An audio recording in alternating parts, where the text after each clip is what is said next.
Bonjour tout le monde, aujourd'hui en présentation le Jeep Cherokee, le magnifique Cherokee 2016.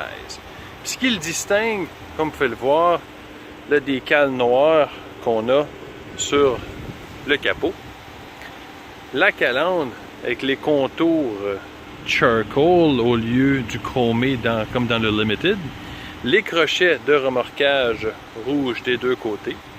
Bien sûr, il vient avec les phares anti-brouillard et ces belles lumières courbées. Le tour d'aile noir, ou charcoal, je devrais dire, avec les roues dans ce cas-ci noires. Ils ont choisi pour ce modèle-là les roues noires. La couleur du logo Cherokee qui est charcoal aussi, comme les bas de porte. Roues noires. Le logo Trailhawk, vous pouvez bien voir.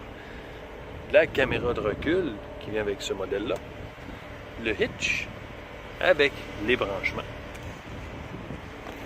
Et celui-ci vient avec le haillon électrique. Je vais l'ouvrir quand même. Comme vous voyez, c'est automatique. Le bouton pour le fermer par la suite. Un branchement 12 volts. La petite sacoche Trailhawk qui s'accroche direct là. Les tapis de caoutchouc pour l'hiver et puis votre spare en arrière. Complété d'un recouvre-bagages qui s'attache comme ceci. Un super beau véhicule, puis il y a de la place en arrière. D'ailleurs, les bancs se rabattent vers l'avant complètement. Donc on va le fermer arrière, on continue. Pour les places à l'arrière, dans ce cas-ci, des bancs de cuir avec un stitching rouge contrastant. Puis regardez les empiècements, à quel point c'est bien fait. Super confortable. Au centre ici, un porte-gobelet refermable. Comme je vous disais, les bancs se referment, donc c'est 40-60. À l'arrière ici, une prise 115 volts pour, disons, un petit congélateur, un petit barbecue. Et puis le Keyless Enter and Go. Ça ici, quand j'ai les clés dans mes poches, j'ai pas besoin de débarrer la porte. Tout ce que j'ai à faire, c'est mettre ma main derrière, puis ça débarre les portes automatiquement. Donc, si on va voir l'intérieur, les phares qui comprend le bouton automatique. Donc sur automatique, tout ce que vous avez à faire, c'est le laisser en fonction tout le temps. Puis les phares vont se réajuster selon la lumière à l'extérieur. On va fermer ça ici. Puis la radio. Le volant. Contrôle de mon HUD, le display devant. Donc si j'appuie sur les flèches, vous voyez ça changer devant. Il y a plusieurs menus très utiles,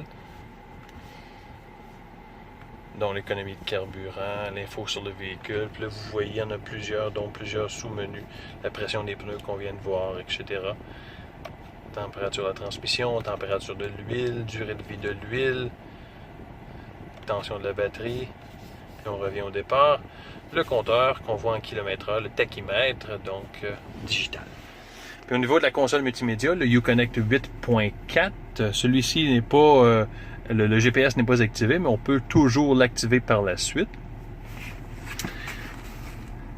Ici, c'est le sélecteur de 4x4. Génial. Le mode automatique est un peu un all-wheel drive. Donc en 2 roues motrices jusqu'à ce que ça commence à glisser. Il transfère du pouvoir aux autres roues. Snow qui est dans 4x4 avec l'anti-patinage. Sport qui est pour une journée comme aujourd'hui, super beau. Puis on veut avoir une accélération plus rapide. Donc ça écarte les rapports des premières vitesses pour donner une accélération plus vite. Sand mode, c'est quand on n'a pas de traction et puis c'est l'été, là, dans des belles conditions quand même, mais qu'on a besoin de 4x4 sans l'anti-patinage. Puis rock, c'est quand on est en montagne puis qu'on escalade des gros rochers. Ça nous permet d'aller lentement puis de ne pas endommager le véhicule. Donc ça sépare la première vitesse en 20 fractions. Ça rend le power steering un peu plus stiff. Et puis on peut barrer le différentiel ici. C'est un limitateur de vitesse en terrain plat mais accidenté. Un limitateur de vitesse en descente. Puis votre four-wheel drive low pour tirer dans des difficultés, dans des conditions plus difficiles. Automatique bien sûr. Puis les branchements SD, USB, auxiliaire, port 12 volts. La console multimédia est super simple à opérer. Radio, média, contrôle de banc chauffant, volant chauffant. Toutes les applications qui sont disponibles, d'ailleurs, qui sont plug-in, pas que plug-and play, mais qui sont drag and drop.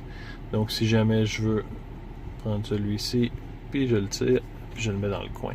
On peut changer ça à notre guise selon nos préférences.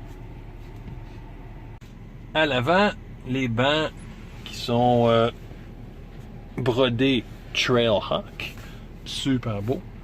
Dans ce cas-ci, il y a un toit ouvrant.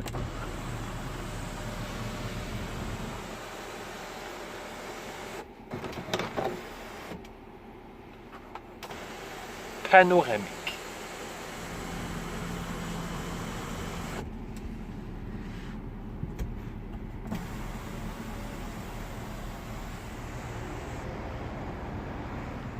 Donc c'est génial au niveau du toit ouvrant.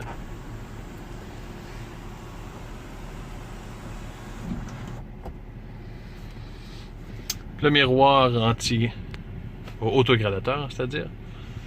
Et puis il y a aussi le microphone dans le miroir pour le Bluetooth. V6 VVT Pentastar pour le Cherokee. L'emplacement de la batterie, la glace à droite. Puis un garde devant. Donc, ceci complète la présentation du Cherokee Trailhawk 2016. Si vous avez des questions, n'hésitez pas à me les faire connaître. Vous connaissez mes renseignements.